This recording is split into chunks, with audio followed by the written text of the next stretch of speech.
నమస్తే, welcome to CM today. నేను మీ మధు. ఆహా, ఆంధ్రప్రదేశ్ కు మళ్ళీ ఆ స్వర్ణయుగం రాబోతుందా? ముఖ్యమంత్రి చంద్రబాబు నాయుడు సింగపూర్ పర్యటన చూస్తుంటే ఇదే నిజమనిపిస్తుంది. ఒకప్పుడు అమరావతికి మాస్టర్ ప్లాన్ ను ఉచితంగా ఇచ్చి ఆంధ్రప్రదేశ్ తో చెరగని బంధం ఏర్పరచుకున్న సింగపూర్ గత కొన్ని సంవత్సరాలుగా ఏపీ వైపు కన్నెత్తి కూడా చూడలేదు. మరి ఇప్పుడు చంద్రబాబు నాయుడు మళ్ళీ ఆ బంధాన్ని పునరుద్ధరించడానికి సింగపూర్ కు ఎందుకు వెళ్లారు? అక్కడ ఏం జరుగుతుంది? ఈ పర్యటన ఆంధ్రప్రదేశ్ కు ఎలాంటి భవిష్యత్తును చూపించబోతుందో ఇప్పుడు మనం పూర్తిగా తెలుసుకుందాం. వీడియోని ఎక్కడ స్కిప్ చేయకుండా చాలా జాగ్రత్తగా వినండి. AP CM Chandrababu Naidu Singapore కు వెళ్ళగానే అక్కడి నుంచే కాదు, చుట్టుపక్కల ఉన్న 6-7 దేశాల నుంచి తెలుగు వాళ్ళు, పారిశ్రామికవేత్తలు ఆయన్ను కలవడానికి వచ్చారు. వాళ్ళందరికీ చంద్రబాబు ఇచ్చిన సందేశం ఒక్కటే, జన్మభూమి రుణం తీర్చుకోవాలి, మీ మాతృభూమికి ఏదో ఒకటి తిరిగి ఇవ్వాల్సిందే. చాలా మంది పారిశ్రామికవేత్తలు చంద్రబాబు ముందు చూపుతో ఐటీ రంగానికి ఇచ్చిన ప్రోత్సాహం వల్లే తాము ఈ స్థాయిలో ఉన్నామని నమ్మకంగా చెప్పారు. అందుకే చంద్రబాబు వారిని P4 లో భాగంగా చేసుకోవాలని కూడా ఆయన రిక్వెస్ట్ చేసినట్టు తెలుస్తుంది. ఇక ఆంధ్రప్రదేశ్ లోని పేదల అభివృద్ధికి తమ వంతు సాయం అందించాలని కూడా అక్కడ నారా చంద్రబాబు నాయుడు కోరినట్టు తెలుస్తోంది. ఏపీలో పెట్టుబడులకున్న అద్భుతమైన అవకాశాలను వివరించి రాష్ట్రానికి వచ్చి పెట్టుబడులు పెట్టి ఉపాధి అవకాశాలు కల్పించి సంపద సృష్టించి మరింత ఎదగాలని కూడా ఆయన పిలుపునిచ్చినట్టు తెలుస్తుంది. అయితే ఈ పర్యటనలో చిన్న పారిశ్రామికవేత్తలే కాదు, పెద్ద పెద్ద కంపెనీల ప్రతినిధులు సైతం చంద్రబాబును కలిశారట. ఏపీలో పెట్టుబడుల గురించి తమ ఆలోచనలను పంచుకున్నారట.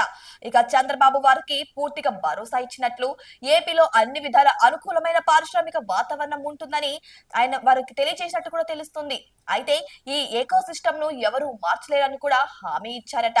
ఇక ఇటీవల యుఏఈ ఆర్థిక మంత్రి చెప్పిన మాటలు మీకందరికి గుర్తుండే ఉంటాయి. చంద్రబాబుతో 5 నిమిషాలు మాట్లాడితే 6 నెలల్లోనే పెట్టుబడులతో వచ్చేసామని. అయితే ఇది చంద్రబాబుకు బిజినెస్ డీల్స్ లో ఉన్న అద్భుతమైన నైపుణ్యాన్ని తెలియజేస్తుంది. అందుకే పారిశ్రామికవేత్తలు ఆయనకు అంత గౌరవం ఇస్తారు. అవకాశం దొరికితే ఏపీలో పెట్టుబడులు పెట్టడానికి సిద్ధంగా ఉంటారు. ఇక అమెరికా వెళ్ళినా, లండన్ వెళ్ళినా, సింగపూర్ వెళ్ళిన చంద్రబాబు ఇమేజ్ ఒక శిఖరంలా నిలబడుతుందని చెప్పడంలో ఎటువంటి సందేహం లేదు. ఇక చంద్రబాబు నాయుడు ఆంధ్రప్రదేశ్ కు ఒక బ్రాండ్ అని టీడీపీ నేతలు ఎప్పుడూ చెబుతుంటారు. ఇది అక్షర సత్యం. కానీ ఆ బ్రాండ్ పూర్తి స్థాయిలో ఆంధ్రప్రదేశ్ కు అనుకూలంగా మారాలంటే రాజకీయంగా చంద్రబాబు మరింత బలవంతుడిగా ఉండాలి.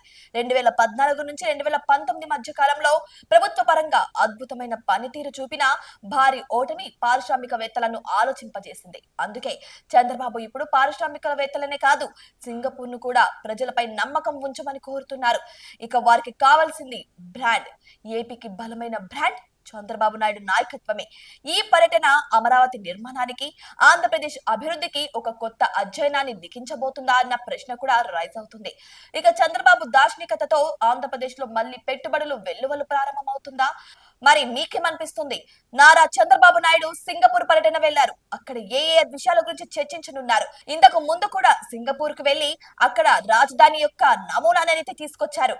మరి ఇప్పుడు మొత్తానికి రాజధాని అభివృద్ధినే తీసుకొస్తారేమో అని కూడా అందరూ ఆశలు పెట్టుకుంటున్నారు. మరి నిజంగానే ఆంధ్రప్రదేశ్ కు పెట్టుబడులే వెదజల్లుతే ఇక ఆంధ్రప్రదేశ్ ని అభివృద్ధిని ఆపడం మాత్రం ఎవరి తరం కాదు. ఇక చూసుకుంటే ముఖ్యంగా మన ఆంధ్ర ప్రజలకందరికీ కూడా ఇక ఒక బాధ్యత మిగిలిపోయింది, అదే రాజధాని.